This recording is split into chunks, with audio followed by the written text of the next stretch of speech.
Just one moment. Do you want Even more. Obviously! See, I'm greed. I want everything you can think of. Then I propose a deal. Equivalent exchange! Huh? I'll give you More. awesome! Videos. If you Please. Like, comment, Subscribe. Sorry about that interruption. We're off! Let's hit the road!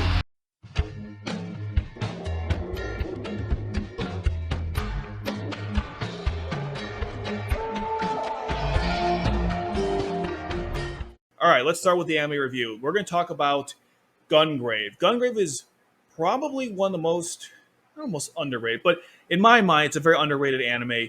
Just like Geass and the one I did last week, Blue Gender, there's no real source material other than a video game. So there's actually a game, I think it was for the PS2, and I think it was supposed to be one for the PS4, but it never got released. I have no idea. But anywho, Gungrave it's a Mafia story, and I know it's underrated because there aren't too many Mafia anime out there, but when people talk about Mafia anime, they usually say things like Blue Gender and Bungo Strain Dogs, right? Not Blue Gender, I'm sorry, Banana Fish. I got Blue Gender in mind. Banana Fish, Bungo Strain Dogs. There's a couple other I can't think of the top of my head right now, but I'm sure you know what I'm saying, right? No one talks about Gungrave, which is really depressing because the show is very good. It revolves around two characters, Brandy Heat and Harry McDowell. And one disclaimer before I continue with this review: if you are interested in watching the show, okay, don't watch the first episode. I don't know what it is with some of these shows, like Fullmetal Alchemist Brotherhood as well. The first episode of Gungrave and just like Fullmetal Alchemist Brotherhood give away too much about the story. So if you're interested in watching Gungrave, it's on Hulu and Funimation, I believe. If you want to watch it, great. Just don't watch the first episode because it takes place in present time and it spoils like everything about the show. So the way Gungrave works, it's like there's two arcs basically. There's the past arc and the present.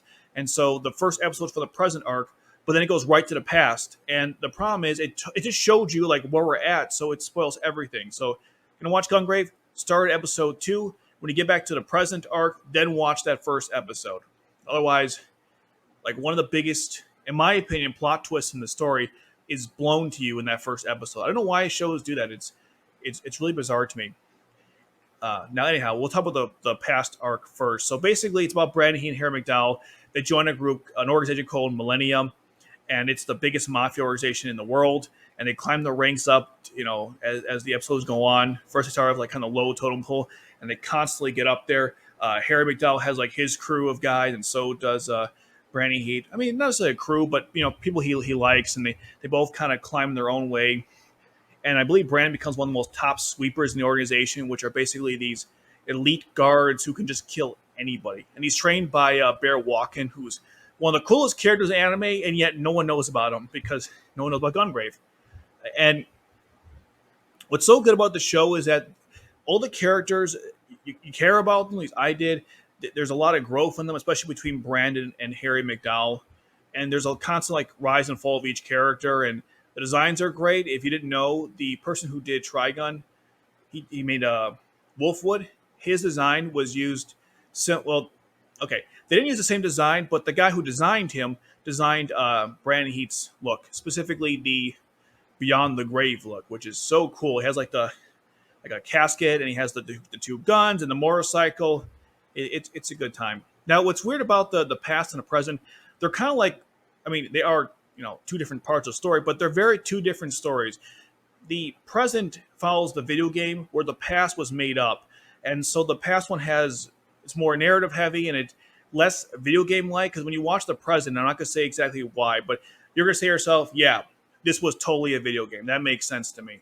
But in terms of the past, it's more interesting. I like that more, and I wish they kind of went more into that than say the present. But it was based on a video game, so what do you expect? There's obviously a lot of action. It's called Gungrave for a reason. Lots of bodies flying everywhere. When Brandon gets to the next level of sweeper, when he lays out people like it's no problem. It's absolutely insane.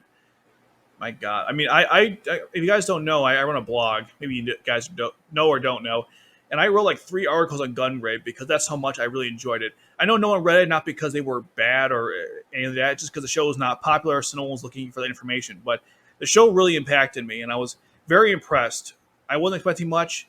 I'm not sure if I told you guys this before, but when you go into an anime and you think it's going to be the greatest thing ever, you're going to be really disappointed. So my philosophy has always been assume it's going to be complete crap and be surprised when it's not. And usually when it's not complete crap, you're like, wow, this was not just complete crap. This was really, really good. So that was kind of my experience with Gungrave. There are some controversial parts of the story.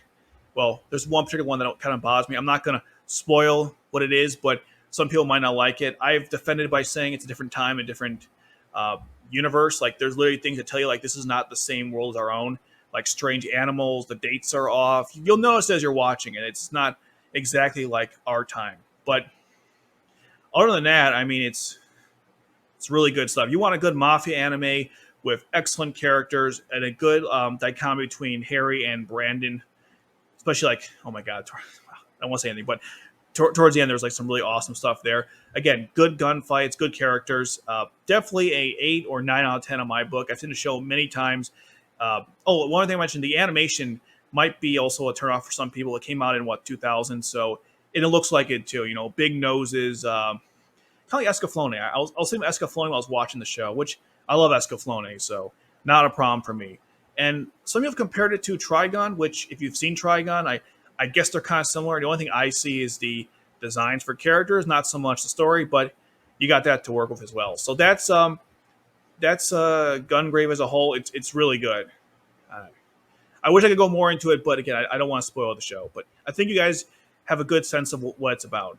Mafia with cool characters who grow throughout the story. And actually, it's another thing too. It does follow characters for like their entire lifetime, which is nice. Not many shows do that. You know, however, maybe 300 episodes or like, 10. But they actually do follow the growth character, not just like as a person, but also like age-wise. So you kind of feel like you've grown a lot with the person.